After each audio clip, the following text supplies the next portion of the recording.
মুহূর্তে আরেকটা breaking news এই মুহূর্তে, এবং সেই ব্রেকিং নিউজের দিকে নজর রাখবো এই মুহূর্তে।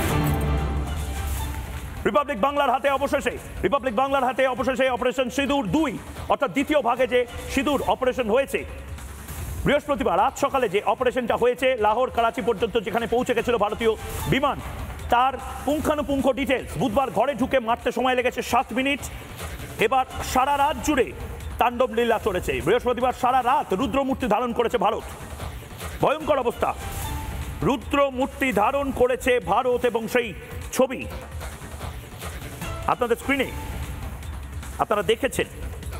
এবার আপনাদেরকে দেখাবো যে অপারেশন করাচি, অপারেশন রাওলপিন্ডি, বিভিন্ন জায়গাতে রাওলপিন্ডির যে পিন্ডি চটকে দিয়েছে, করাচির যে ক খ ক ঘ করে দিয়েছে, লাহোরের লেকচারবাজি যে বন্ধ করে দিয়েছে, এটা কি করে ভারতীয় সেনা করলো।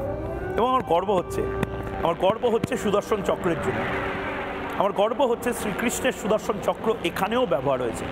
কিসে ব্যবহার হয়েছে সেটা বলবো, কিন্তু তার আগে দেখাই রিপাবলিক বাংলা যে এক্সক্লুসিভ তথ্যগুলো পেয়েছে, যেখানে এই অপারেশন সিন্দুর দ্বিতীয় ভাগ, সেই দ্বিতীয় ভাগের অপারেশন সিন্দুর ঠিক কীভাবে ইন্ডিয়ান এয়ারফোর্স করেছে। ফুল ফ্রেমে দেখি এই মুহূর্তে,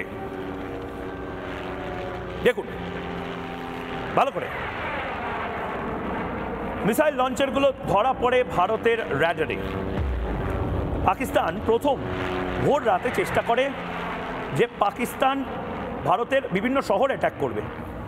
সেই লঞ্চারগুলো রেডার ধরা পড়ে। রাওলকোট থেকে কাশ্মীরের শহরগুলোকে টার্গেট, রাওলি থেকে টার্গেট জম্মু ও পাঞ্জাবের শহরে। এই সবকটা ভাওয়ালপুর সেনা বেস থেকে টার্গেট রাজস্থান,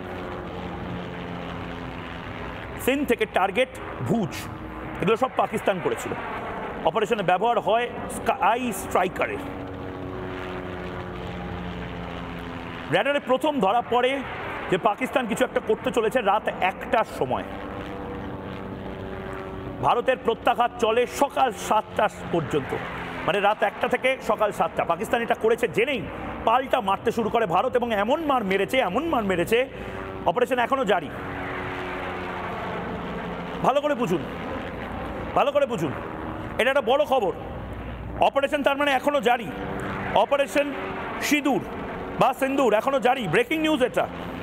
অপারেশন সিন্দুর বন্ধ হয়নি, বরঞ্চ যুদ্ধের মতন পরিবেশ হয়েছে। কি হয়েছিল? পাকিস্তান বদমাইশি শুরু করে, পাকিস্তান সন্ত্রাস হামলা, সেই সন্ত্রাস হামলা পাকিস্তান করার চেষ্টা করে বিভিন্ন শহরে। মিসাইল স্ট্রাইক করার পরে পাকিস্তান ভাবে ভুজ থেকে শুরু করে গুজরাটের বিভিন্ন শহর, পাঞ্জাব, জম্মু অ্যান্ড কাশ্মীরের বিভিন্ন শহর তারা ভেঙে দেবে।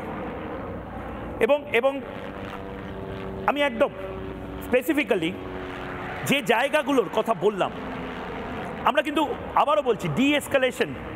আমরা এসকেলেশন চাইনি। বাংলায় এসকেলেশন মানে হচ্ছে আমরা চাইনি যে এটা বৃহৎ আকার ধারণ করুক। আমরা চাইনি। আমাদের লক্ষ্য কি সাধারণ মানুষ না, আমাদের লক্ষ্য সন্ত্রাসবাদীরা। আমরা সন্ত্রাসবাদীদের একদম টার্গেট করে মেরে চলে এসেছি। প্রেস কনফারেন্স করেছি, পাকিস্তান সহ গোটা বিশ্বকে জানিয়েছি যে ভাই আমাদের পেহেলগাঁও থেকে শুরু করে 26/11 থেকে শুরু করে বিভিন্ন যে সন্ত্রাসবাদী হামলা, তার মাথা যারা রয়েছে তারা পাকিস্তানে বসে আছে। জামাই আদর তারা পাচ্ছে, লুচি খাচ্ছে, বিরিয়ানি খাচ্ছে, স্যান্ডউইচ খাচ্ছে, জিলিপি খাচ্ছে, সমস্ত কিছু খাচ্ছে, মোটা হচ্ছে, ঘুরে বেড়াচ্ছে। তারা দৌড়াচ্ছে না, ফিটনেস নেই, ঘরের মধ্যে বসে থাকছে। আমরা দায়িত্ব নিয়ে সেই ঘরগুলোকে উড়িয়ে দিয়েছি। পাকিস্তান হঠাৎ করে এটা ইমোশনালি নিয়ে ফেলেছে। আমার সন্ত্রাসবাদী বন্ধুদের তুমি কেন মেরেছো? পাকিস্তান এটা ইমোশনালি নিয়ে আমাদের ভারতবর্ষের সাধারণ মানুষকে টার্গেট করতে শুরু করে। আমরা ছেড়ে দেবো? আপনি হলে ছাড়তেন?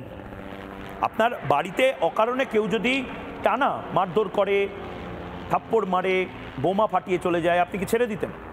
আপনি বিশাল উদার মানুষ, আপনি হয়তো ছেড়ে দিতেন।